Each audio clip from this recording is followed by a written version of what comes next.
Pode começar?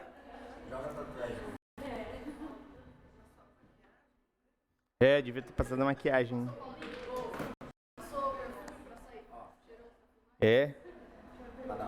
Oi. Aqui, ó.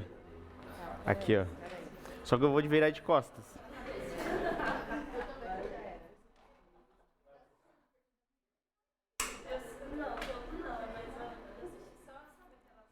Como que se não...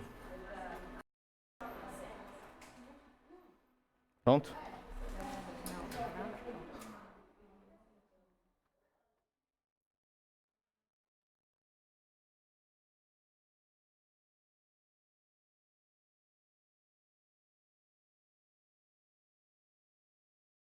Jesus.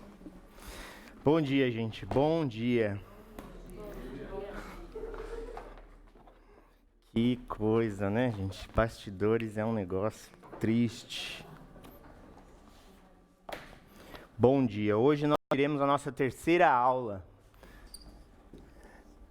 Alguém viu a lição essa semana? Deu uma olhadinha do que se tratava? Deram uma lida? Pelo menos ter ideia do que quer dizer as 5 vias? Alguém viu? Leu? Todo mundo tem a revista? Ah, tá. Tem que esperar o pessoal da EBD trazer aqui. Hoje nós falaremos sobre as 5 vias de Tomás de Aquino. As 5 vias de Tomás de Aquino. Os 5 caminhos, vias querem dizer caminhos, métodos, para se provar a existência de Deus, sem apelar à fé. Sem apelar à fé. Sem apelar à Bíblia, sem apelar a milagres, apenas através da razão. Já pararam para pensar como é que é isso? É possível isso? É possível? Vamos ler o nosso texto para começar? Romanos, capítulo 1. Romanos, capítulo 1, a partir do verso 18. Romanos, capítulo 1, a partir do verso 18.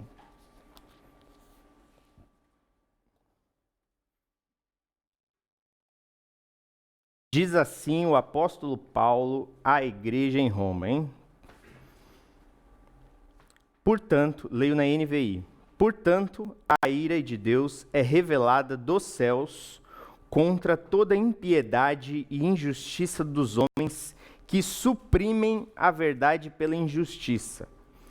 Pois, e atentem-se nisso, o que de Deus se pode conhecer é manifesto entre eles, porque Deus lhes manifestou.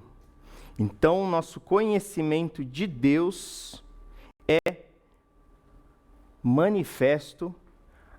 Pastor, quem aqui não tem a revista? Levantem a mão aí, o pastor vai entregar.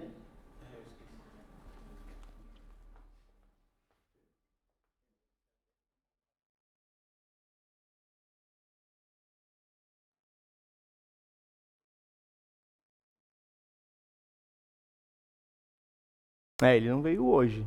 E hoje também, né? Não sei, às vezes... Ele estava de férias, né? Tem uma revista na minha mão dele do professor. Então, vou voltar. Pois, no verso 19, o que de Deus se pode conhecer é manifesto entre eles. Entre quem são eles? É a humanidade. Porque Deus lhes manifestou. Então, o conhecimento de Deus é evidente na humanidade. Pois desde a criação do mundo, os atributos invisíveis de Deus, seu eterno poder e sua natureza divina têm sido vistos claramente, sendo compreendidos por meio das coisas criadas, de forma que tais homens, nós, são indesculpáveis, porque tendo conhecido a Deus, não glorificaram como Deus, nem lhe renderam graças, mas os seus pensamentos tornaram-se fúteis, e o coração insensato deles obscureceu-se. Dizendo-se sábios, tornaram-se loucos, e trocaram a glória do Deus imortal por imagens feitas segundo a semelhança do homem mortal, bem como de pássaros, quadrúpedes e répteis. Senhor nosso Deus e Pai, em nome de Jesus, quero apresentar a minha vida, a vida de cada um que está aqui, ó Deus. Eu peço que o Senhor, através do Teu Santo Espírito, tome esta palavra, Senhor, que está nas nossas mãos e a aplique aos nossos corações. Hoje trataremos de um tema um tanto quanto complicado, ó Deus, e eu peço que o Teu Espírito nos conduza, nos esclareça, nos edifique, ó Deus. Que cada coração, cada mente estejam atentos e cativos, Senhor, ao Teu domínio, à Tua condução, Senhor, à Tua vontade. Que as coisas que aprendermos hoje, Senhor, sejam para a nossa edificação, para a nossa capacitação, ó Deus, para anunciar o Teu nome no mundo, ó Deus. Tua palavra diz que a Tua existência, Senhor, o Teu caráter, a Tua bondade são evidentes. No entanto, os nossos corações muitas vezes estão obscurecidos, ó Deus, pelas escolhas que nós fazemos. Eu peço em nome de Jesus que o Teu Santo Espírito venha nos esclarecer, nos iluminar, a nós e àqueles a quem formos anunciar as Tuas boas novas, ó Deus. Que as coisas que tratarmos hoje possam nos ajudar, Deus, a fazer o Teu nome conhecido neste mundo, em nome de Jesus. Amém. Então, gente, o primeiro propósito desta aula, tá? É evangelístico.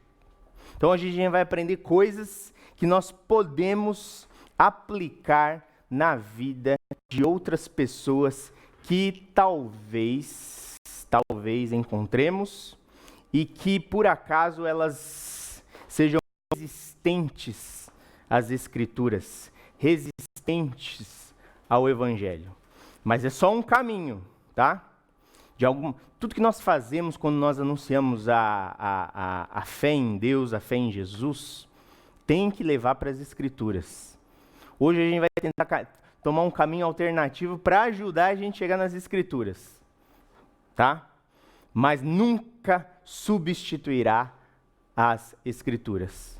A fé conduz a crer nas Escrituras. O Espírito Santo nos conduz a crer nas Escrituras. Nós conhecemos a Jesus através das Escrituras, tá? Então, hoje a gente vai tentar tomar um atalho, mas a gente vai chegar no mesmo caminho, tá? No mesmo caminho. Qual que é o assunto da aula de hoje? É um negócio chamado teologia natural. E, novamente, atentem ao fato que vocês estão aprendendo de graça uma coisa que vocês pagariam muito caro num seminário, tá? Então, valorizem. Teologia natural, gente. Hoje é um tema de teologia natural. Esse termo natural se opõe ao que os teólogos chamam de teologia revelacional. Teologia revelacional é tudo que nós conhecemos, e lembrem-se que teologia quer dizer estudo, ciência, conhecimento de Deus. Logia de tel, tá? Teologia quer dizer conhecimento de Deus, estudo sobre Deus. Então, tudo que nós conhecemos a respeito de Deus e que nos é revelado, por exemplo, as Escrituras, uma aparição, uma visão, uma profecia, é conhecido como teologia revelacional. Mas existe um outro tipo de teologia, digamos assim, que chama de teologia natural, que é disso que Romanos fala. É o conhecimento de Deus que nós derivamos de onde? Da criação, da natureza. A que toda a humanidade, independentemente de ter conhecido ou não o Deus verdadeiro através das Escrituras, toda a humanidade tem acesso. Você acorda de manhã e vê o sol. Você vai no espelho e vê sua cara. Você é um cientista e estuda as leis da física. Todas estas coisas são meios de revelação, de conhecimento de Deus. Por quê? Como diz Romanos, Ele é o Criador de todas as coisas e Ele se manifestou nas coisas que ele criou. Ele deixou uma marca nas coisas que ele criou. É como se houvesse uma espécie de DNA divino em tudo o que existe. Esse é o pressuposto da teologia natural.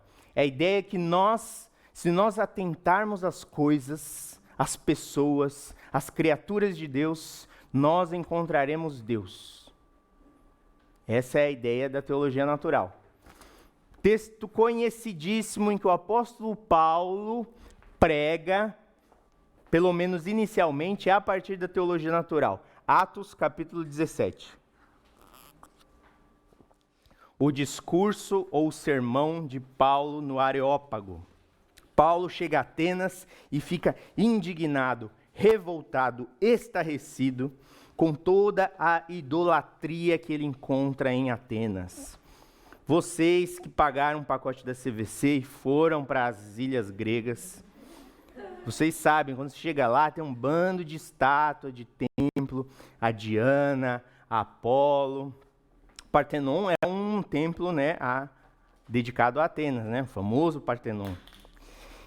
E o apóstolo Paulo chegando lá, né, quando esses cultos ainda eram prestados a essas divindades todas, ele fica revoltado, indignado.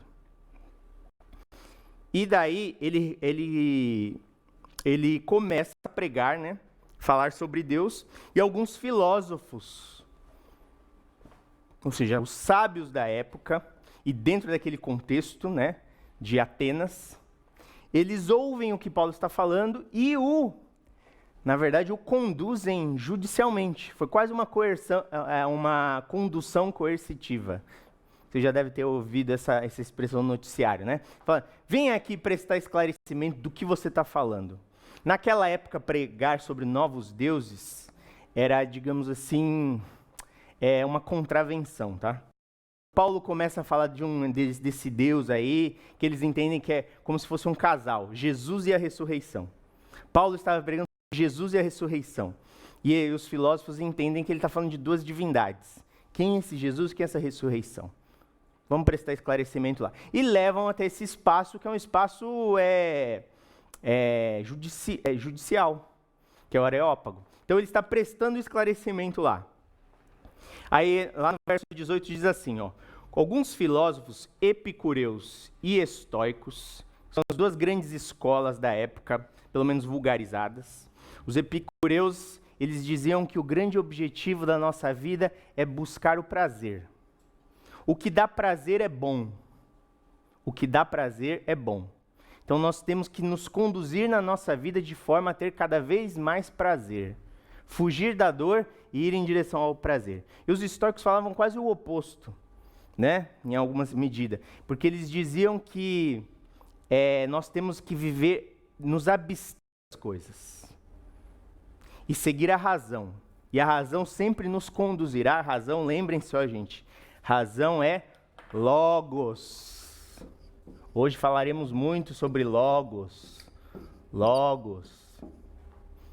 Logos, que é o termo que João usa para Jesus. Jesus, lá em João 1, fala que o Logos se fez carne. E o Logos habitou entre nós.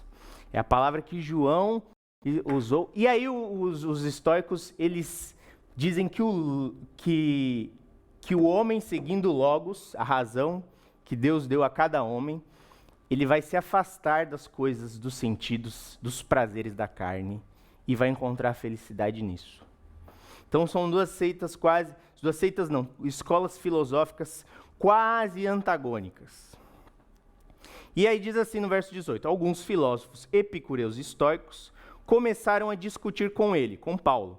Alguns perguntavam, o que está tentando dizer esse tagarela? Tagarela, olha só que eles não têm um bom juízo dele, hein? Outros diziam, parece que ele está anunciando deuses estrangeiros, pois Paulo estava pregando as boas novas a respeito de Jesus e da ressurreição, né? Então o levaram a uma reunião do Areópago, onde esse levaram é a ideia de conduziram, tá? Então foi foi um tanto quanto forçada. essa condução. Onde lhe perguntaram: podemos saber que novo ensino é esse que você está anunciando? Você está nos apresentando algumas ideias estranhas e queremos saber o que elas significam.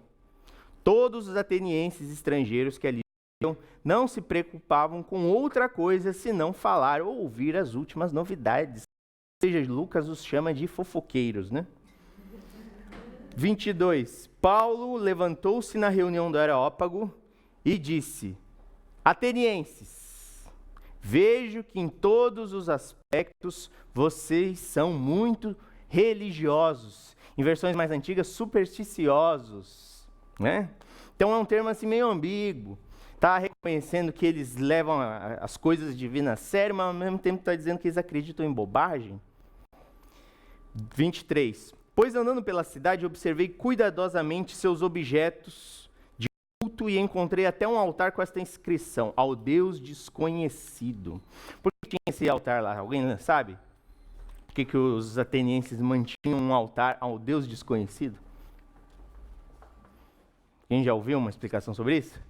Eu já ouvi naquele livro do... Uhum. Eu não lembro dessa parte. No fator Melquisedeque. É.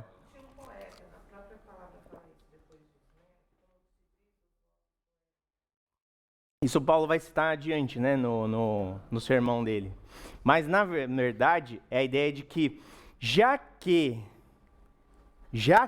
as bênçãos e as maldições sobre as nossas colheitas, o nosso trabalho, o ventre das nossas esposas, sobre as nossas crianças, vem dos deuses, e nós precisamos agradá-los para sermos abençoados, e se não agradarmos, seremos amaldiçoados, e talvez exista algum Deus aí do qual nós tenhamos nos esquecido, é melhor a gente levantar um altar para ele, só para garantir, tá? Só para garantir. Então a ideia é assim, não vamos deixar nenhum Deus insatisfeito, porque senão vai vir maldição sobre essa cidade. Então a gente levantou um altar ao Deus desconhecido, né? Aí Paulo, né, muito sabiamente aproveita-se disso. Ora, diz lá, o que vocês adoram, apesar de não conhecerem, eu lhes anuncio. O Deus que fez o mundo, ó, o que é? O mundo, a natureza, a criação, e tudo que nele há é o Senhor dos céus e da terra, céus e terra, e não habita em santuários feitos por mãos humanas. Olha só o que Paulo está falando. Se Deus fez tudo, todo o mundo, a natureza, como é que ele habitaria numa casinha feita de pedra? Ele é maior do que isso. Porque ele fez um mundo no qual a casinha de pedra foi colocada. Então Paulo já começa a trazer o quê? Aquilo que ele falou em Romanos 1,18. Está tentando conduzir, né, a percepção que os homens tinham de quem era Deus, uma percepção adulterada, para aquilo que a natureza revela. Porque se esse mundo, grandioso como é, veio de Deus, como é que ele precisa ser servido pelas nossas mãos? Essa é a questão que Paulo está colocando para eles. Ele não é servido por mãos de homens, como se necessitasse de algo. Então, se vocês erigiram esse altar ao Deus desconhecido, achando que ele vai passar fome se não receber os sacrifícios de vocês, saibam que ele não vai passar fome. Como se necessitasse de algo, porque ele mesmo dá a todos a vida, o fôlego e as demais coisas. De um só fez ele todos os povos, para que povoassem toda a terra, tendo determinado os tempos anteriormente estabelecidos e os lugares exatos em que deveriam habitar. Ou seja, ele distribuiu a humanidade pela terra, determinou cada uma, a cada tempo, a cada lugar, né? Então a história da humanidade está nas mãos dele. Então ele não só criou o mundo, mas ele também administra a história. Ele não é o relojoeiro cego, como muitos cientistas dizem, que Deus criou o mundo e deixa ele funcionando sozinho. O que Paulo está falando aqui é que ele administra a história. Deus fez isso para que os homens o buscassem. E talvez tateando, e a teologia natural faz isso. Ela tateia. Deus é assim, Deus é assado, Deus é que nem o Tomás, Deus é que nem essa cadeira? Deus é que nem a água? Como é que ele é? Tateando, pudessem encontrá-lo, embora não esteja longe de cada um de nós. Aí é a citação a que Elisa fez alusão agora. Pois nele vivemos, nos movemos e existimos, como disseram alguns dos poetas de vocês. Também somos descendência dele. E aí Paulo cita 2 poetas pagãos para corroborar o que ele está falando. Ele não cita as escrituras. Ele cita o quê? O que eles conheciam. Dali em diante, a gente não vai ler tudo, porque hoje a gente está falando de teologia natural. Aí ele passa a citar as escrituras, né, judaicas, nosso Antigo Testamento. Mas qual que é o ponto de partida do apóstolo Paulo? É o quê? O mundo, a que todos temos acesso, e depois a cultura deles da época. Que aí é bem na lógica do fator Melquisedeque. Um livro bem interessante de se ler. Bem interessante. Mas vamos lá então. Então qual que é a ideia? Qual que é a proposta da teologia natural? Então a partir da natureza, provavelmente a gente não vai ler mais a Bíblia hoje, tá, gente? Então não se escandalizem, né? Agora a gente vai viajar na filosofia, tá? E vamos viajar, tá? Qual que é a proposta da teologia natural? É de que a partir da natureza, usando a razão... Gente, a razão, o logos, é essa capacidade que Deus deu a cada um de nós de tomarmos decisões, de avaliarmos as coisas, determinar se uma coisa é boa ou ruim, ter consciência de que nós somos quem nós somos. Já pararam para pensar nisso? Ó, quando um gato passa na frente do espelho, vocês acham que o gato olha para ele e fala, olha, sou eu ali?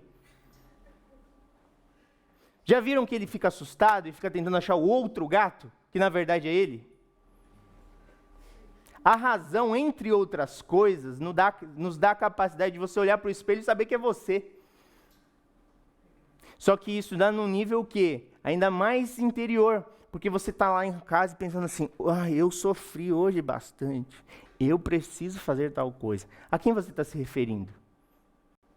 A gente tem consciência de si mesmo. Já pararam para pensar nisso? O bebê, nos primeiros meses, ele fica ainda confuso, sabia? Isso vai sendo formado. Né? A Dai deve saber melhor do que eu isso. Mas tem um processo. Né? A ideia de que nos primeiros meses o bebê, a mãe e o mundo é uma coisa só. Tanto que o bebê chora, ele ouve... Porque ele acha que... O que está acontecendo? Eu não estou controlando isso? Uma das maiores frustrações do ser humano, que são nos primeiros anos de vida, é descobrir que ele não está sozinho no mundo, logo ele não controla todas as coisas. Ele fala, meu Deus, e agora? É a segunda, né? Porque a primeira é descobrir que ele não vai ter mais comida de graça sem trabalhar, depois que ele sai da barriga da mãe, né? Mas assim que ele nasce, a grande frustração é, eu não estou sozinho, eu não mando em tudo. Eu não mando em tudo. E aí ele começa o quê? Perceber que o mundo é uma coisa e ele é outra. Né? Isso é um privilégio de seres racionais. E o que nos distingue de todas as outras criaturas de Deus é a razão. O macaco não tem razão. A planta não tem razão. Então, se você fizer alguma coisa errada, botar a culpa neles, eles não vão se defender. Porque eles nunca têm razão. Tá? Então, razão. E a razão tem certas regras. Aqui na nossa aula, hoje, ela está oposta à fé. Não porque elas se contradizem, mas a fé, como diria um filósofo dinamarquês, é um salto no escuro. Abraão sobe, né, Monte Moriá para sacrificar Isaac e ele não sabe o que vai acontecer. Ele só confia no caráter do Deus dele, mas ele não sabe o que vai acontecer. Ele tem uma previsão, mas ele vai precisar confiar. Ele vai precisar entregar nas mãos do outro. A razão, ela nunca entrega nada. Se aqui nós cremos, confiamos no outro, aqui nós precisamos de provas. de demonstrações. Eu preciso saber, ter certeza de que isto vai ser desta maneira. Aqui não, eu confio em você. E se vocês pararem para pensar na nossa vida, a nossa vida está baseada nas duas coisas, tá? Ninguém vive só racionalmente, ninguém vive só na fé. Quando eu estabeleço um contrato com vocês, eu vou te emprestar esse dinheiro, eu tenho que acreditar que você vai me pagar. O sistema bancário, o sistema financeiro mundial está baseado no quê? Em fé. Mas também em racionalidade. Porque fazem contas, fazem, né, estimativas, mas o fundamento é esse. Exatamente. É uma fé, né? É a fé que pune, né? Ó, eu vou confiar em você. Mas seu nome é o crédito, né? Crédito, gente, é o termo, né, que Romanos usa, que a justiça de Jesus foi creditada a nós. Nas versões antigas era imputada, né? Que era um termo legal, mas o termo mais exato é creditar. É um termo financeiro. Então a justiça de Jesus foi creditada a nós. Né? Como se você recebesse mesmo um cartãozinho assim de Deus, fala, você vai pagar, eu sei. Você é justo, né? Então, gente, hoje a gente vai por esse caminho, tá? Esse caminho. E o que a gente tem que entender aqui? Ó, então vamos nos atentar à razão. A razão, gente, nos ensina o quê? Que o mundo é composto de eventos, fenômenos e coisas que têm uma certa regularidade. Vai para pensar, a água sempre ferve a 100 graus Celsius. Se eu deixo a Bíblia, solto ela da minha mão, ela vai para baixo. Aparentemente, amanhã o sol também se levantará. Né? Se eu mordo a minha mão, dói. Percebem? Que são coisas que nós observamos e nós constatamos o quê? Que elas são regulares. Elas acontecem sempre. Nós podemos fazer previsões, planejar a nossa vida baseado no quê? Na regularidade, no funcionamento das coisas, certo? Não é interessante isso? E aí, entre outras coisas, bom, eu vou ter, algumas coisas eu vou ter que... Qual que é a grande proposta da teologia natural? É a ideia de que essa regularidade que a gente identifica com a nossa cabeça existe no mundo. Tudo é regido, como se dizia antigamente, pelo Logos. A razão, ela não é só uma coisa dentro da nossa cabeça. Ela está nas coisas. As coisas funcionam. E funcionam sempre da mesma forma. Da mesma forma. Da mesma forma. Todo cisne branco que acasala com outro cisne branco vai dar um cisne branco. E aí quando não acontece, aí a gente vai atrás das causas. Ah, será que ele pulou a cerca? Será que ele tomou petróleo aqui? Tem que acontecer alguma coisa para você, porque você estranha que a regularidade foi quebrada. Mas 99% das vezes, 0,9%, as coisas acontecem da mesma forma. Por isso a gente constrói foguete, carro, ponte, tudo baseado nisso. Então a razão, gente, é o grande instrumento do ser humano. Ele não tem pelo como o urso, ele não tem a força do leão, mas ele tem a razão. Se você deixa um bebê humano no meio da floresta, ele morre. Você deixa uma tartaruga no meio do mar, um bebê tartaruga, ele vive. Né? Somos, então, ao mesmo tempo, os mais frágeis, mas os mais capacitados. Por causa da razão. Depois dominamos tudo. Tanto que antigamente se dizia que isso aqui, a razão, era a imagem e semelhança de Deus no homem. Tá? Controvérsias. Mas a imagem e semelhança de Deus no homem é a razão. É aquilo que mostra que nós somos diferentes de todo o resto. Aguentem aí que a gente vai quase, já a gente chega lá nas provas. A razão, gente, exige, olha só como é que a razão funciona. Tem coisas boas no mundo, não tem? Coisas ruins. Tem coisas mais ou menos boas, mais ou menos ruins. É como se dentro da nossa cabeça tivesse uma régua, e guardem, ó, regular vem de régua. Né? Tem uma régua. E aí a gente vai e mede as coisas. Ah, um hambúrguer? Ah, ele é muito bom, o hambúrguer. Olha o meu hambúrguer aqui. O gergelim. Tá? Vocês têm que usar a imaginação de vocês. Que é outro dom de Deus. É muito bom esse hambúrguer. Né? Ah, um carro? Ah, um carro é muito bom. É muito bom. É muito bom. Né? Entendeu? Ah, ir para as Bahamas, é melhor ainda, é melhor, é os coqueiros, tá, gente? Então é uma régua, né, e você vai medindo as coisas, você vai medindo, é mais ou menos bom, mais ou menos bom, mais ou menos bom. Só que olha só, para eu medir que uma coisa é mais ou menos boa, tem que ter a régua. E a régua pressupõe que o quê? Que existe algo que é perfeitamente bom, né? É uma ideia que a gente tem na cabeça. Tem uma coisa que é, assim, sumamente boa. A gente precisa dessa ideia para poder medir as outras. Tem uma coisa que é sumamente boa e uma que é sumamente ruim. São as pontas da régua. Percebem que a gente tem uma ideia? Por essa ideia, a gente começa a pensar em Deus. Por quê? Quem é sumamente bom? O que é sumamente bom? É algo que não existe nesse mundo. Que as coisas aqui no mundo são mais ou menos boas. Tudo que é bom tem também uma parte ruim. Mas aí existiria alguma coisa, pelo menos dentro dessa régua que a gente tem na nossa cabeça, que é sumamente boa, ou seja, que não tem nada de ruim nela? Onde ela está? Mas é uma ideia que a gente tem na cabeça. Nós já a vimos aqui no mundo? Não.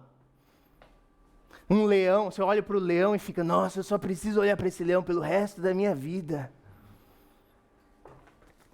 Gente, se você for para as Bahamas, para Bali, 15 dias olhando para o coqueiro, você vai falar, chega.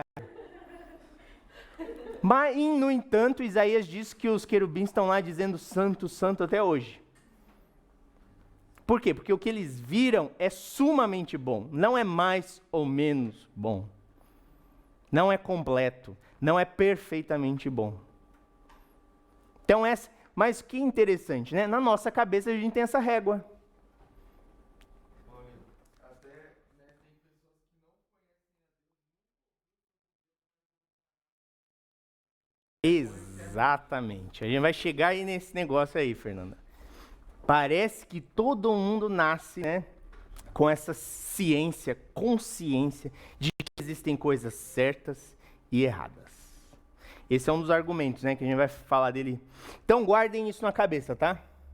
Então, independentemente de você crer em Deus ou não, você que está aí nos assistindo, crer em Deus ou não, tá? Independentemente disso, parece que na sua cabeça, na nossa cabeça, tem uma régua.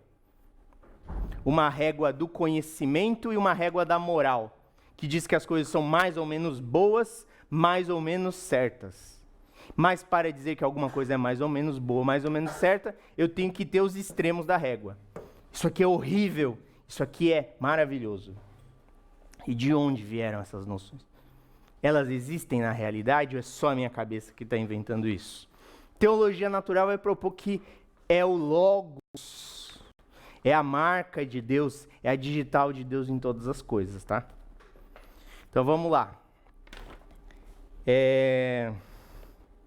Vou começar com alguns argumentos. O primeiro é esse aí que o Fernando citou.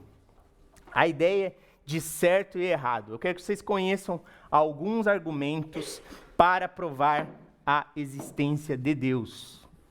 E notem que eu, né, depois que li Romanos, já não estou falando mais de Bíblia, né? O primeiro argumento é o chamado argumento moral. Quem usa esse argumento? O C.S. Lewis.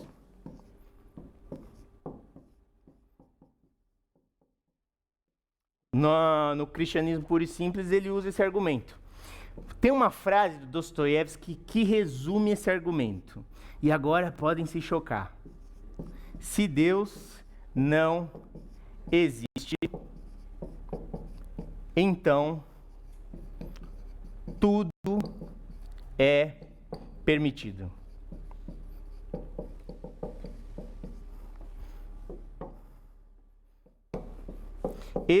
Essa frase, essa declaração de Dostoiévski,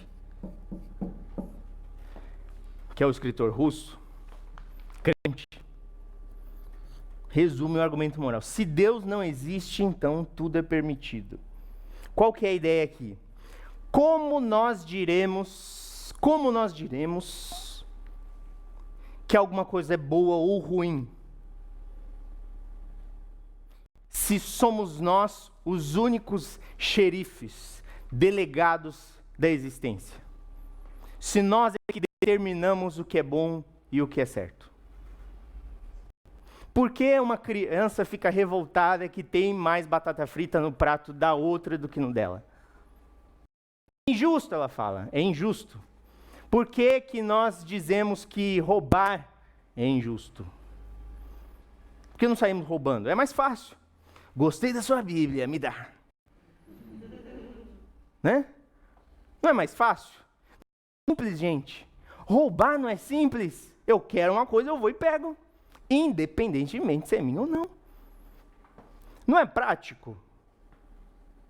E por que a gente se constrange a viver o que é prático?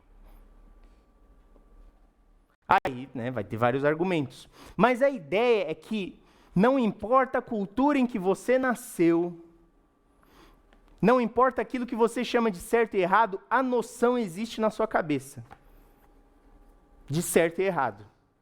Você se sente injustiçado, você se sente privilegiado, você se sente esquecido.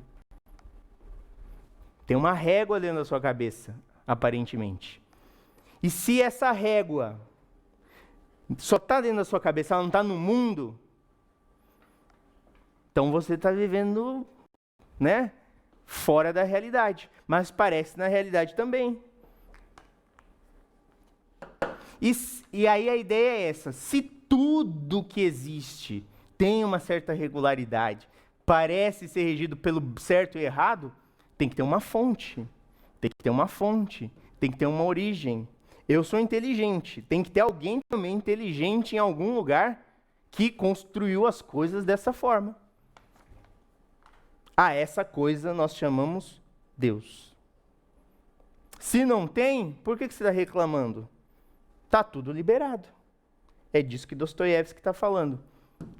Então, toda vez que um ateu reclama que o mundo é ruim, por isso Deus não existe, você faz pam! Calma aí, você está me dizendo que tudo é ruim, por isso Deus não existe. O fato do mundo ser uma porcaria, aos seus olhos, é uma prova de que Deus não existe. Mas de onde você tira que o mundo é uma porcaria? O mundo só funciona do jeito que funciona, certo? Tem que ter, então, alguém dizendo assim: ei, tá tudo errado aí. Uma vozinha, falando assim: tá tudo errado. Tá tudo dando errado aí embaixo. Essa vozinha, gravada em nós, como diz Romanos 2, inscrita nos nossos corações e na criação, a isso chamamos Deus. Esse é o argumento moral para provar a existência de Deus. Ele é bom numa conversa, Ele é bom numa conversa. E agora tem um argumento, esse é interessante. Esse é fácil de ser introduzido. Agora tem um que aqui a gente começa, Você bota uma música, bota um reggae evangélico que a gente vai começar. É o argumento ontológico.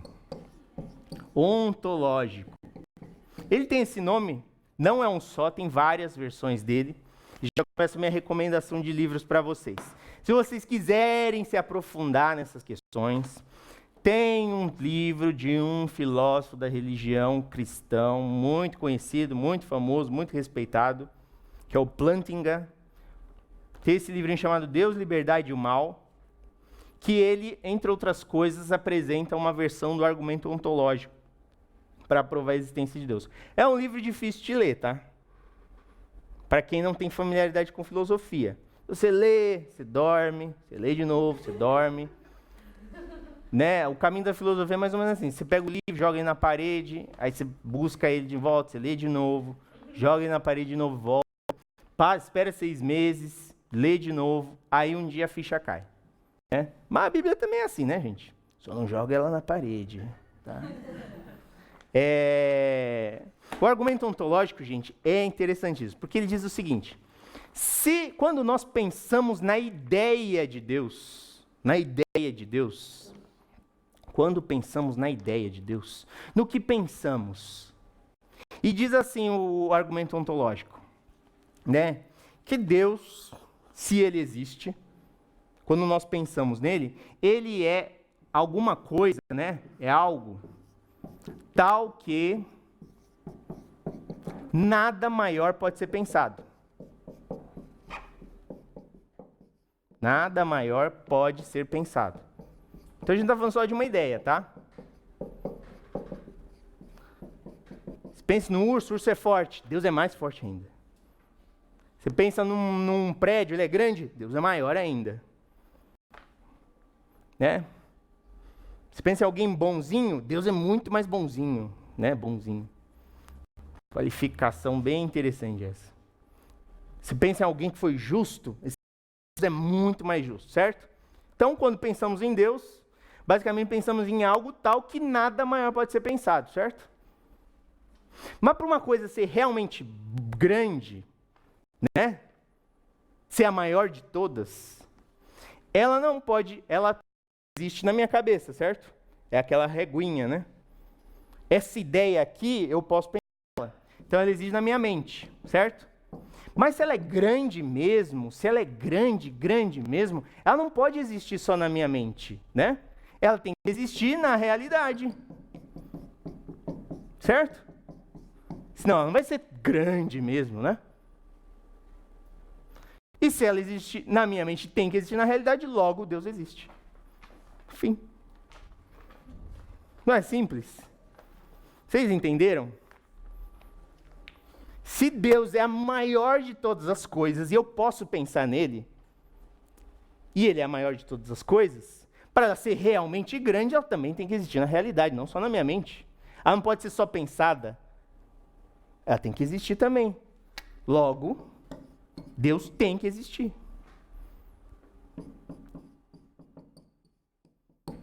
Não é simples? É só um raciocínio, certo? Não apelei a mais nada. A fé, falei, não, vamos fazer uma oração que você vai acreditar que Deus existe. Não. É só um argumento, né? Vocês estão convencidos agora? Deus existe agora para vocês?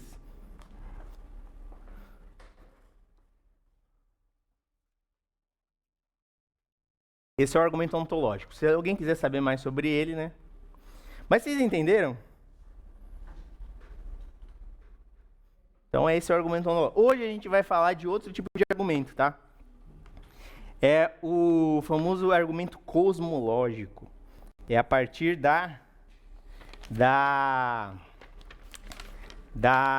do mundo, né? Então, apresentei para vocês o argumento moral e o argumento ontológico. Tem muitas controvérsias em torno desse argumento, tá? Vários pensadores importantes. Quem iniciou a tradição do argumento ontológico foi Santo Anselmo, lá em 1200 e pouco.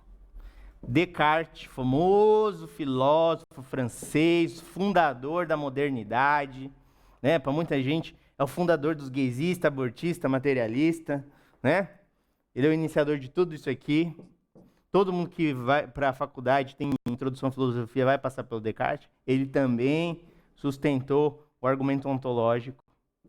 Um que a gente vai ver nesse semestre, filósofo alemão Leibniz também tinha uma versão do argumento ontológico, e o Plantinga também faz uma reedição do argumento ontológico. Mas a estrutura dele é essa. Pã. Certo? Então vamos agora para o Tomás de Aquino. Tomás de Aquino. Como eu disse para vocês na outra aula, Tomás de Aquino é o teólogo oficial da Igreja Católica. Vocês sabiam disso? A tradição católica está baseada sobre o pensamento, a filosofia / teologia de Tomás de Aquino. São Tomás de Aquino. Tomás de Aquino, frei dominicano, italiano, né? Aquino é uma região na Itália. E o catolicismo está montado sobre o Tomás de Aquino. Então vocês hoje talvez corram o risco de se tornar católicos? Não, gente. Me avisem no final da aula, tá? Mas o Tomás de Aquino, ele é um dos pilares da tradição cristã. A gente já viu Agostinho, né, no semestre passado, e agora a gente está vendo outro pilar, né, da teologia cristã. A obra mais famosa do Tomás de Aquino é essa aqui. Ela tem 9 volumes nessa versão, tá? Esse aqui é só um volume. Chama Suma de Teologia, ou nessa versão Suma Teológica, que é basicamente uma teologia sistemática, tá? Fala de todos os temas da teologia. Por que Jesus encarnou? Por que Deus criou o homem e a mulher? Por quê? Por quê? Por quê? Por quê? Por quê? E é baseado em perguntas e respostas. As 5 vias, das quais nós falaremos daqui a pouco, elas saíram daqui. É o segundo artigo da Suma de Teologia, né? Então a Suma de Teologia tem 4 partes. A primeira, a segunda que é dividida em 2 partes e a terceira parte. Olha, deve ter... São centenas de questões, centenas. A gente vai ver a parte de uma delas, tá? Então, se vocês tiverem curiosidade, paciência também, Suma de Teologia, 9 volumes. A gente vai ver uma parte desse volume aqui, que é o primeiro. E o que tem o que o Tomás de Aquino pretendia, né, com as 5 vias? Ele dizia assim, olha, o argumento ontológico ele não é satisfatório. Não é. Porque dizia ele assim, nem todo mundo quando pensa em Deus, pensa na coisa maior de todas. Alguém pode dizer não, Deus, ele diz assim, muitas pessoas já julgaram que Deus era um corpo. Deus era uma gaivota, sei lá. Então não pensa assim necessariamente que Deus é algo tal que é o maior de todos. Nada maior pode ser pensado. Então a gente tem que tomar outro caminho para se provar a existência de Deus, né? E aí ele propõe as 5 vias, os 5 métodos para se provar a existência de Deus. Vamos lá para os 5 métodos para se provar. Primeiro eu quero só deixar claro para vocês o seguinte, ó. Na ciência, então você também não precisa ser crente nem teólogo. Na ciência, tudo funciona segundo uma lei chamada causalidade. Se há fumaça, há fogo. Não é? Essa é a versão mais simples da lei da causalidade. Ou seja, todo evento tem uma causa. Né? Quem está entrando na faculdade também tem aula de metodologia científica, sabe que a coisa funciona mais ou menos assim. Uma observação, experimentação. Mas observação e experimentação, que são as bases do método científico, estão baseadas na ideia de que se A acontece, então B acontece. Se eu esquento a água até 100 graus, ela ferve. Se eu chuto o cachorro, ele me morde. Certo? Causa, efeito, causa, efeito, causa, efeito. Que é o quê? A regularidade, certo? Que a gente estava vendo. E olha só, se tudo tem uma causa, quando a gente olha para o mundo, nós vemos efeitos, né? Que são as criaturas. E então tem que ter uma causa, que é o Criador. E então a gente conhece a causa pelos efeitos. a gente conhece o Criador pelas criaturas. Essa é a relação. Certo? Então, ó, quando a gente fala em Criador e criaturas, a gente está na teologia, a gente está na fé, né? Quando a gente fala em ciência, a gente está na causa e nos efeitos. Esse é o raciocínio, né? Por que as pessoas começaram a beber tanto? Vou atrás da causa.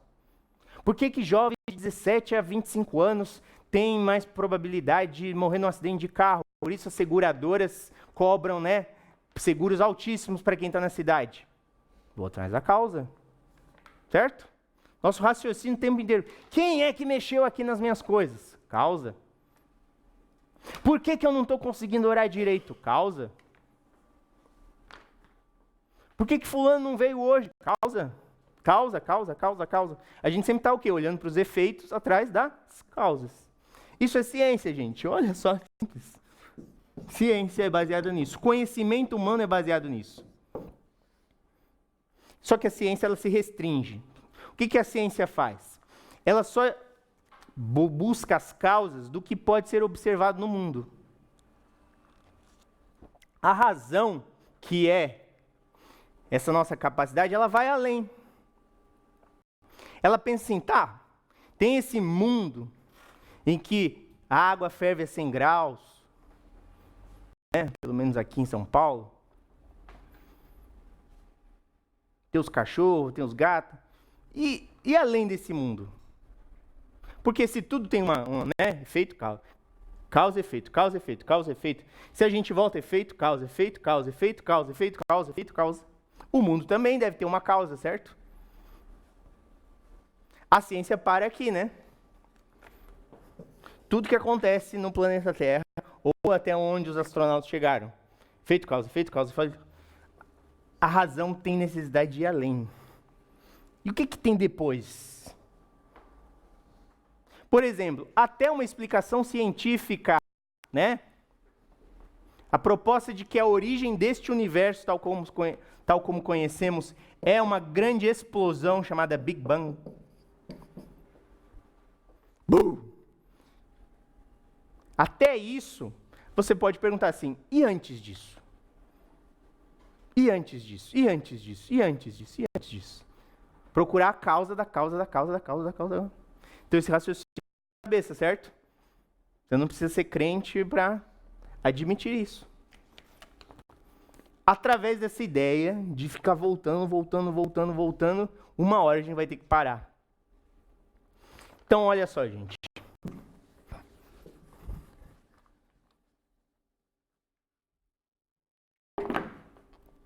Então a gente olha no mundo, né? As 5 vias, então, elas são são um exemplar de provas da existência de Deus do tipo cosmológico. Então a gente observa, né, o mundo, observa os efeitos para chegar na causa. Tá? É um tipo de demonstração. E o que a gente observa quando a gente olha para o mundo? Que está tudo mudando o tempo inteiro. A flor nasce e morre. A criança nasce, vira adulto, velho e morre. Um carro, se você abandona ele num terreno baldio, passam-se os anos e ele vai se deteriorando. Mas antes disso ele foi construído, foi forjado. Então ele também cresce, né, entre aspas, e morre. Tudo, certo? Tudo está submetido a mudança. Então a primeira via de Tomás de Aquino, primeira via, o primeiro caminho, o primeiro método, tudo se move, tudo muda. Tudo muda. Só um fato da nossa realidade. Mas tudo que muda, muda por causa de alguma outra coisa, certo? Por exemplo, o que é o processo de envelhecimento? São as células interagindo com o oxigênio, com o sol, a pele envelhece. Tem uma causa, certo? Qual é o processo de deterioração do carro num terreno baldio? Também o oxigênio. Aliás, o oxigênio, gente, é inimigo nosso, né? Ele sempre está destruindo tudo. o livro fica velho, tudo fica velho. A gente respira ele e está matando a gente. Já para pra pensar nisso? Talvez seja bom a gente não respirar mais, né? E já repararam nisso? Se você deixa as coisas dentro do vácuo, o que acontece? Elas se conservam. Mas indefinidamente? Não, porque o saco também vai se deteriorar. Pã! Não dá para fugir disso aqui. Tudo está em mudança, tudo está em mudança. Então, e é sempre uma mudança afetada por um outro, afetada por um outro. A maior de todas as mudanças é o fato de que, num momento, não é nada, e no outro existe.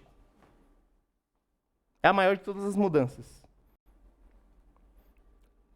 Se nós formos cientistas, materialistas, evolucionistas, diremos, num momento não tinha explosão, no outro momento tinha. Teve uma mudança. Do nada para alguma coisa. Do nada para alguma coisa. Só que quando a gente olha para a realidade, tudo foi causado por alguma coisa, né? Né? Não é tudo não foi causado por alguma coisa? Eu envelheço, eu fico feliz, ou eu mesmo sou causa de muitas coisas. Mas se tudo foi causado por alguma coisa, tudo tem uma origem, né? Tem um antes. Será que não existe alguma coisa que não tem origem nenhuma, que sempre existiu? Pã! É Deus. Isso chamamos Deus. Porque não dá para voltar para sempre. Ué, porque se você volta para sempre, isso foi causado por isso, que foi causado por isso, que foi causado por isso, que foi causado... E aí você diz que é infinito isso.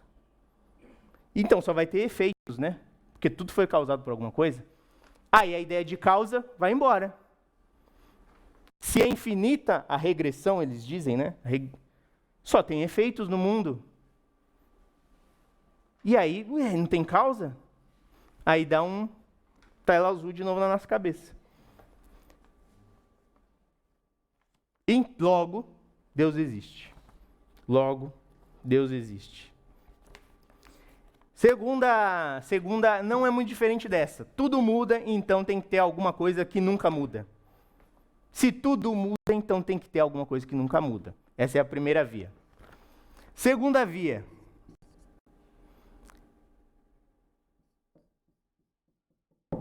É a via da chamada causa eficiente. Tudo é causado. Que é basicamente a mesma que essa. Em vez de observar a ideia da mudança, do envelhecimento, você observa, né, os eventos, né? Eu acho que eu vou pular essa aqui, porque ela é muito parecida com a outra. Aí a gente pode ver melhor a terceira, que é a segunda e a primeira são muito parecidas. A primeira enfatiza a ideia de que tudo se move, então tem que ter alguma coisa que não se move, que não muda. E aí, concorda com o Tiago, né? Que Deus é imutável. É o Pai das luzes em que não há sombra de variação. Ele está falando do caráter de Deus, né? Mas a gente sabe que o caráter de Deus e o ser dele são uma coisa só. E aí a segunda via, ela vai pelo mesmo caminho. A terceira via, gente, essa aqui vai ficar complicada, tá? É a ideia da contingência. Alguém já ouviu falar nessa palavra? Contingência? Contingência. Fala, temos que enfrentar algumas contingências. São as circunstâncias da vida, né? Circunstâncias. Mas qual que é a essência da contingência? É a ideia de que tudo que é, poderia não ser. As coisas variam, né? Já pararam para pensar nisso? É preciso que eu exista para que o mundo exista? A minha existência é absolutamente necessária. Meu Deus, cadê o vai parar tudo? Como é que o bezerro vai mamar hoje? Ele não existe. Ai, meu Deus, e a bolsa de valores? O Paulo não acordou bem. Eu sou necessário? Assim, absolutamente necessário? Talvez seja necessário na vida de uma pessoa ou outra, né? E é uma necessidade, assim, bem circunstancial, né? Estou falando para o funcionamento da vida. Você é importante, tá? Você é importante, né? Mas o mundo não vai parar de girar se você ficar doente, né? Então essa ideia de que nós somos contingentes, tudo que é poderia não ser, tudo que é de um determinado jeito pode não ser.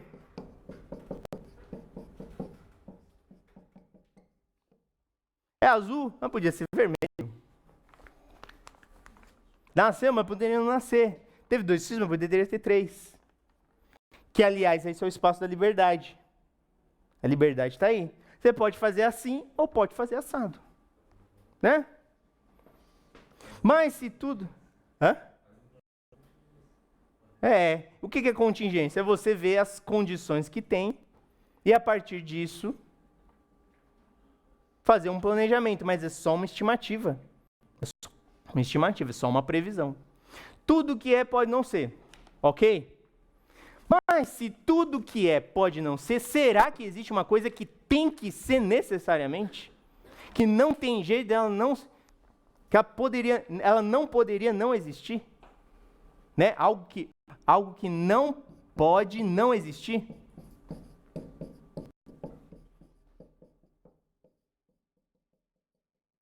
O ser, né? E o que é que não pode não ser? Deus. Logo, Deus existe. Esse aqui é a via do ser necessário. Tudo no mundo poderia não ser, mas tem que ter alguma coisa que necessariamente tinha que ser. Essa coisa que necessariamente tinha que ser, nós chamamos de Deus. Deus é o único ser necessário. Necessário. Se ele não existe, nada existe.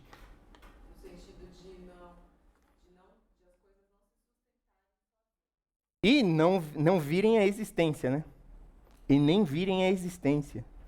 É que a gente não estava lá. Sim. Então Deus é o causador e o sustentador daquilo que existe. E aí, de novo, gente, pensem na razão de vocês. Na nossa cabeça, se tudo não pode ser, então tem que ter alguma coisa que necessariamente é. É uma necessidade da razão. Mesmo que você não possa tocar nisto, a sua cabeça exige que pelo menos a ideia exista. Aí é um mistério, né? Por que tem alguma coisa inscrita na minha cabeça e ela não existe? Vocês não ficam intrigados com isso? Estou intrigado, né? A quarta via.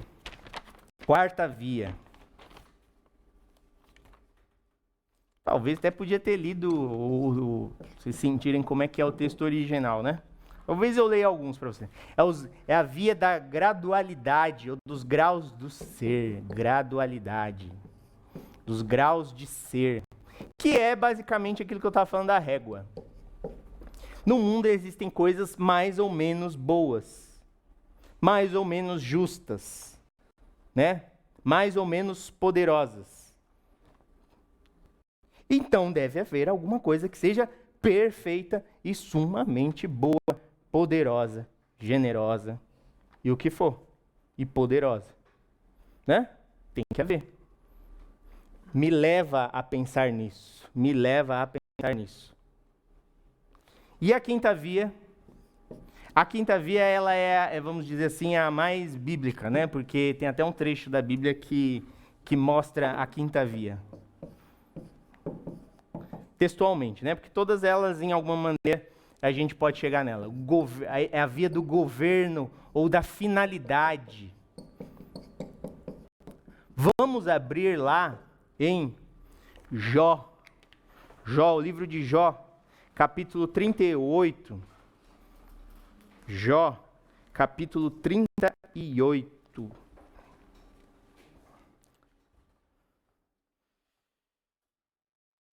Sei que você estava pensando assim, eu não preciso mais da Bíblia, eu vou virar filósofo. Chega de acordar cedo no domingo, eu posso acreditar em Deus sem acordar cedo no domingo. Jó, capítulo 38. Lembram-se do livro de Jó, né? Jó questionando as causas do seu infortúnio. Está se perguntando por que isto está acontecendo na minha vida.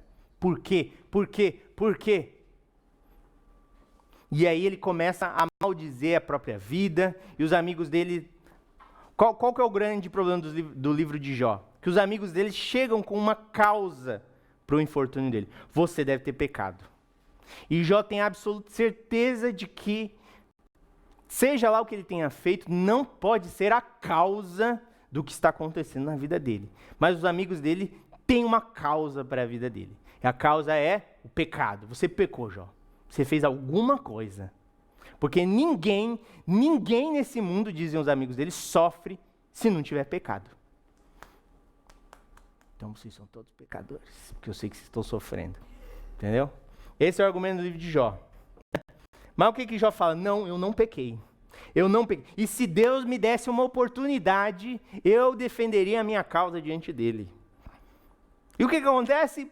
Pã! No capítulo 38, Deus aparece. Numa tempestade, no meio do redemoinho, numa tempestade.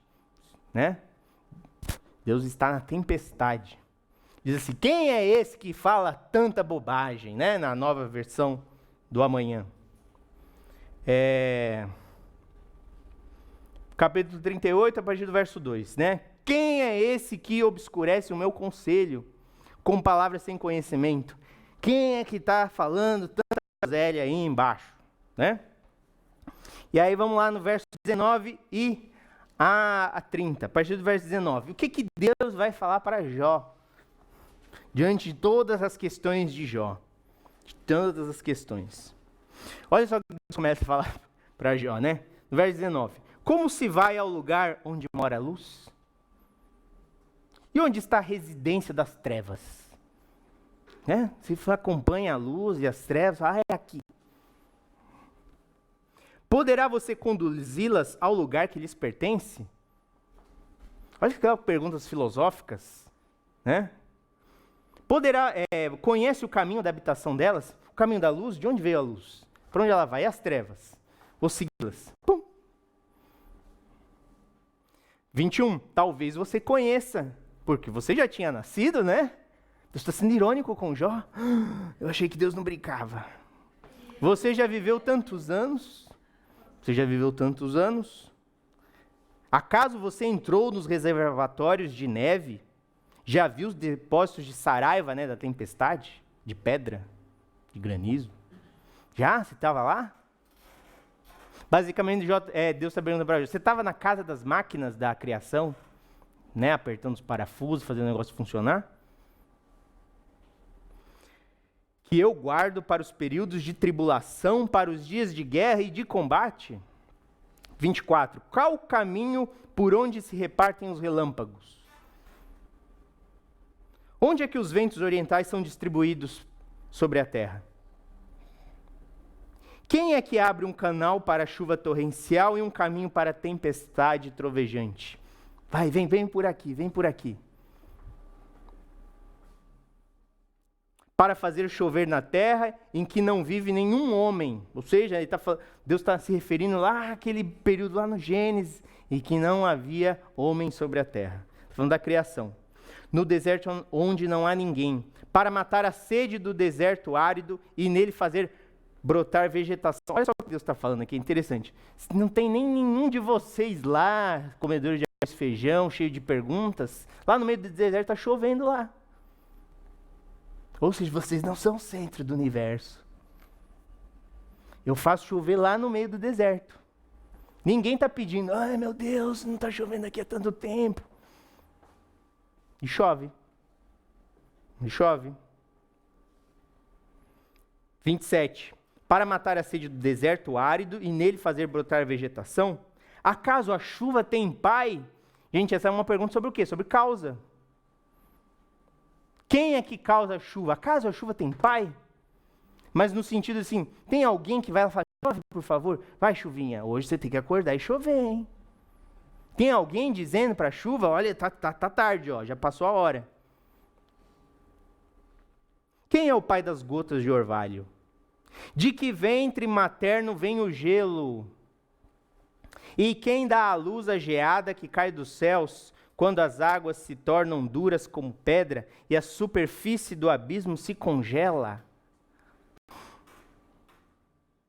39 agora, vai. 39. Você sabe quando as cabras monteses dão à luz? Você está atento quando a corça tem o seu filhote? Você, Jó, está controlando essas coisas? Caso você conte os meses até elas darem à luz, sabe em que época elas têm as suas crias? 26 a 28 do mesmo capítulo. Olha só essa palavra, hein? Algum entendimento na minha inteligência. 26. É graças à inteligência que você tem que o falcão voa e estende as asas rumo ao sul? Entendi. Qual que é a palavra que está? 39, 26. 39, 26.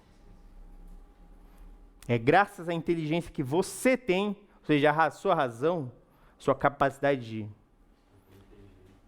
o seu entendimento, é por sua ordem que a águia se eleva e no alto constrói o seu ninho? O que Deus está perguntando para Jó? É você que é responsável pela regularidade e pelo funcionamento das coisas? E olha só o que Deus está dizendo para Jó. Se você olhar para o mundo, você vai ver que as coisas estão funcionando. E até os animais irracionais, até os eventos como a chuva, que não tem razão, elas seguem uma lógica. Como nós. Se eu não acordar, eu não vou trabalhar. Se eu não trabalhar, eu não como. Lógica. Sim. As condições do mundo, da realidade, elas seguem uma lógica. Quem é que colocou essa lógica nas coisas? Esta razão nas coisas? Então, se em tudo nós observamos uma razão funcionando, de onde veio essa razão? Alguém tem que ter colocado. Não fui eu. Não foi você. Então aí, qual que é a ideia? Se nós, seres inteligentes, parcamente inteligentes, limitadamente inteligentes, conseguimos observar que o mundo tem alguma inteligência por trás dele, tem que haver uma outra inteligência. Tem que haver uma outra. E esse argumento da finalidade, da inteligência, do governo das coisas, é parecido com a ideia do design inteligente que está hoje aí, né, na boca do povo. Ele é que tem um desígnio nas coisas. Por isso o cientista faz experimento e funciona. Dadas determinadas coisas, sob certas circunstâncias,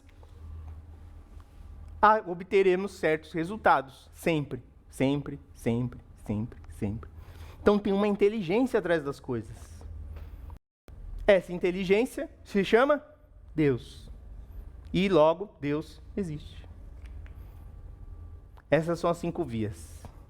São as 5 vias. Mas eu tenho uma má notícia para vocês. Qual que é a má notícia para vocês? Salmo 13. Nós, então, hoje provamos que Deus existe, tá? Então, se alguém tinha alguma dúvida, está provado que Deus existe. Ninguém nunca mais vai ter dúvida, né? Só lembrar das 5 vias, do argumento ontológico, do argumento moral, e está provado que Deus existe, certo? Nunca mais vou duvidar, né? Só que não.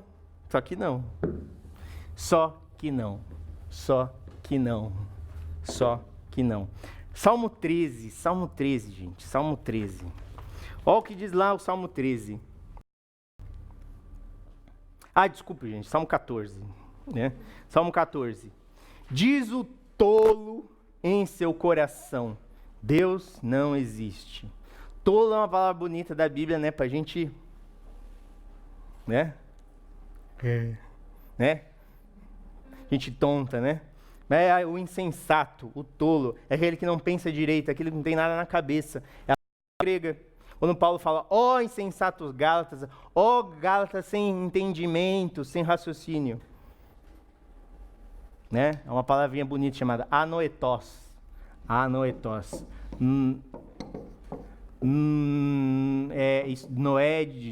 É de entendimento, né? Razão. Vocês não têm cabeça, o que vocês estão fazendo da vida de vocês? Então, sujeito sem entendimento, sem cabeça, é de não, né? Diz assim, Deus não existe. Corromperam-se e cometeram atos detestáveis. Não há ninguém que faça o bem. O Senhor olha dos céus para os filhos dos homens para ver se há alguém que tem entendimento. Alguém que busque a Deus. Todos se desviaram, igualmente se corromperam. Não há ninguém que faça o bem, não há nenhum sequer. Percebe que Deus está falando o quê? De moralidade. Como é que vocês estão vivendo? Vocês estão vivendo segundo o certo e errado? Não. E começou com o quê? Com esse juízo na cabeça. Não existe Deus. Será que nenhum dos malfeitores aprende? Eles devoram o meu povo como quem come pão e não clamam pelo Senhor. O que Deus está dizendo? O que Davi está dizendo, né, nesse salmo? Que o homem se corrompe e quer se corromper em paz, porque ele acha que sairá impune. E como ele vai sair impune? Negando a existência de Deus. Não tem ninguém vendo o que está acontecendo aqui. E olha a palavra que a Bíblia usa, né? Tolo, tolo, tolo. O que a Bíblia diz e o capítulo 1 de Romanos confirma? Que nós escolhemos, no final das contas, né? Negar que a existência de Deus, como está escrito lá, né, em Romanos 1, a existência de Deus é evidente. Quem olhar para a criação, é isso que a Bíblia diz, tá? Por mais que nós tenhamos argumentos, o que a Bíblia diz é assim, olha, vocês podem dizer o que vocês quiserem, que Deus existe é um fato. E se você olhar para o mundo, como o Paulo diz em Romanos 1, você vai reconhecer esta evidência. É inegável que Deus existe. E só o tolo vai negar isso. O que a Bíblia nos diz? Que no final das contas a razão para a gente crer ou não crer na existência de Deus não é racional, é moral. Quem nega a existência de Deus é que aí eu vou dar duas opções. Ou quer, como diz o Salmo 14, encobrir os seus malfeitos. Então Deus não existe, vamos fazer o que a gente quiser. Que é aquela frase de Dostoiévski, se Deus não existe, então tudo é permitido. Ninguém está vendo, ninguém vai me punir. Ou como muitos amigos, né, que eu conheci, né, muitos ateus que eu conheci, não são todos, tá? Fica a dúvida, porque eu não conheço todos. Mas os ateus que eu conheci, ou você então, para negar a existência de Deus, ou você quer encobrir que você é injusto, ou você se acha mais justo que Deus. Né? Então o ateísmo, nesse sentido de negar a existência de Deus, ele é uma questão moral. Moral. Esse mundo é uma porcaria. Quem está no controle disso não deve ser bom. Ou seja, você tem uma capacidade moral maior do que a origem de todas as coisas. Logo, você é mais justo que Deus. Quase sempre, então, gente, é o quê? É uma questão no coração. Impede de reconhecer as coisas de Deus são essas amarguras entranhadas em nós.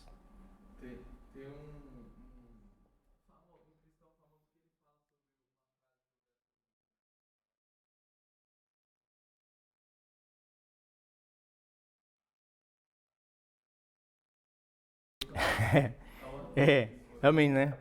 Tiago diz, né? Ah, você acha que você crê em Deus? Que bom, os demônios também creem em Deus, né? E o temem, né? Mas essa é uma notícia, de certo modo, é frustrante. Porque a gente pode aprender todos esses argumentos, mas no final das contas é uma decisão que nós tomamos. Eu vou escolher achar que isso é o suficiente para eu crer em Deus. Quer dizer o quê? Que a gente é conduzido pela razão, porque nós estamos sempre falando e o nosso discurso, ele é regulado pela razão. Se as coisas não têm começo, meio e fim, a gente pira. Isso é uma manifestação da razão. Mas no final das contas, quando você termina de falar, de conversar, de pensar, é uma decisão. Logo, então, a razão, você vai ter que dar o salto. O último passo na nossa vida é sempre um salto. Não no nada, mas agora você vai ter que escolher. Diante de tudo o que foi dito, você escolhe isto ou aquilo. E eu repito, o livro do Deuteronômio. Hoje, diante de vocês, Deus falando, a congregação de Israel, eu lhes apresento a vida e a morte. Traduzindo, o racional e o irracional. O certo e o errado. O justo e o injusto. O bom e o ruim. Escolham. E essa é a grandeza do homem. Por isso ele é a imagem de Deus. Porque no final das contas, a escolha está na nossa mão. Somos os criadores, entre aspas, da nossa realidade. Quem vai dar o sim e o não, no último momento, somos nós. Não entremos em debates soteriológicos sobre calvinismo e arminianismo, que vai ser relativizado. Mas, mesmo dentro do calvinismo, isso não é negado assim tão absolutamente, gente. A liberdade existe. E aí? Vocês entenderam isso? Olha só, gente, a gente terminou na hora. Então, outro livro para vocês lerem, se vocês quiserem se aprofundar nisso. Esse aqui é uma versão, também é um filósofo da religião cristão. Esse é em inglês. Acho que o Plantinga é norte-americano. Esse aqui é em inglês. Richard Swinburne. Esse também é um pouco difícil de ler, mas é mais simples, viu? Esse aqui eu até acho bem simples.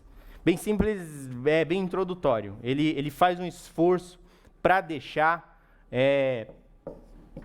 a explicação acessível, inclusive para quem não conhece nada de filosofia, de ciência. Deus existe? Editora Monergismo. Ele apresenta uma versão do argumento cosmológico, que é essas versões das 5 vias do Tomás de Aquino. Ele vai pelo caminho da quinta via, da ideia de finalidade. Tudo tem uma lógica. Editora Monergismo. Para quem quiser se aprofundar. Dúvidas? Perguntas, comentários, inquietações?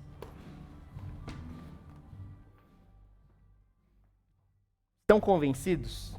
Deus existe pela fé e pela razão? Tem muito debate, tá, gente? Isso aqui é uma introdução. Se vocês pegarem alguém aí que conhece o negócio, vocês vão conversar bastante. Mas e se? Mas eu espero que pelo menos eu tenha dado para vocês umas indicações de por onde vocês podem ir, se vocês quiserem entrar nessa. Chama-se apologética, a defesa da fé. Só que aí você vai defender a fé diante de quem está atacando, Então você não vai chegar, não, mas a Bíblia diz, a Bíblia está escrito. Às vezes não funciona, pelo menos não para a minha abordagem. É bom estar bem preparado, É. Então a gente discute isso aí, são pessoas Sim. que estão bem Mas você... especializadas naquilo, e aí se a gente for sem conhecimento e aprende lá, então eu vou falar isso aqui. Aí Sim. é uma discussão que acaba piorando a situação e eu não tenho... Por isso, olha, a partir disso que o Fernando está falando, por isso vocês prestem atenção no fato. Olhem só para os argumentos. Olhem para a pessoa. Quem é que está me falando isso?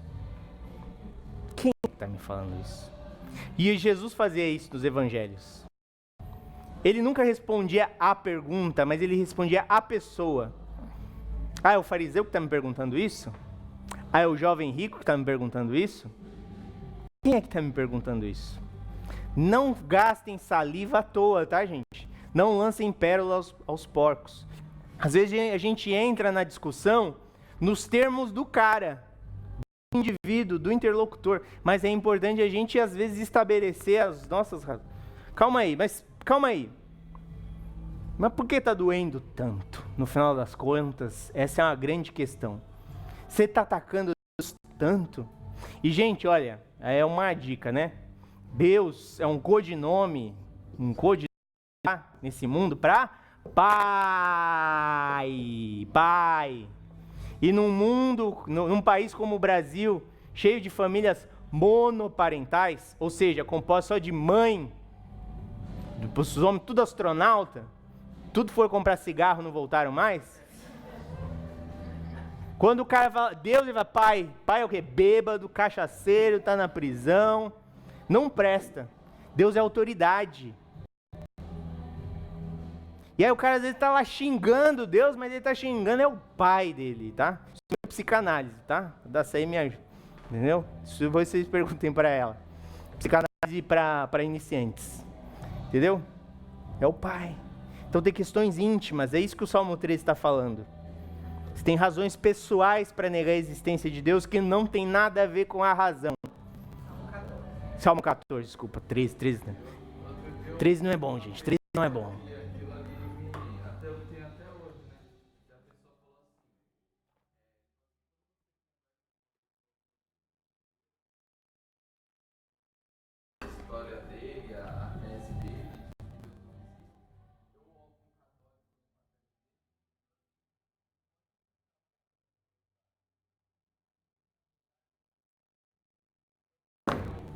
Põe a tese dele e você concorda com aquilo que fica bom para os dois lados, então tá certo. Não Sim. tem que causar brigas, isso aí não nessa questão.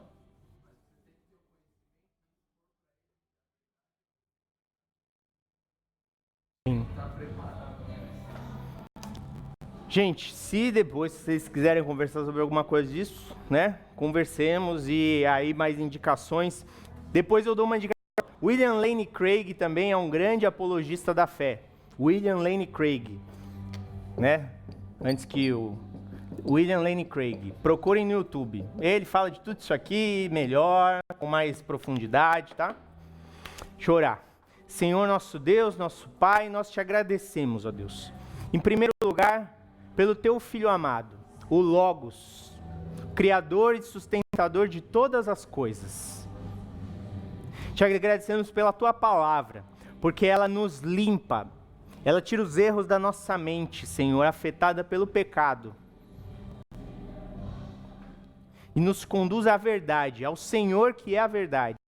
Mas também te agradecemos pelas coisas que o Senhor criou, ó Deus, que muitas vezes nós estragamos, mas que são boas, ó Deus.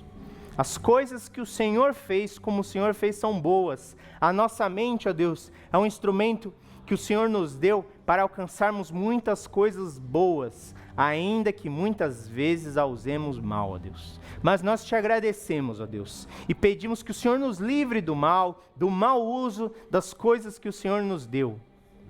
Abençoa cada um aqui, a cada família, todos tenham um bom almoço, uma boa semana na tua presença, em nome do Senhor Jesus. Amém. Deus abençoe, gente. Bom domingo. Bom domingo. Leiam em casa aí os livros.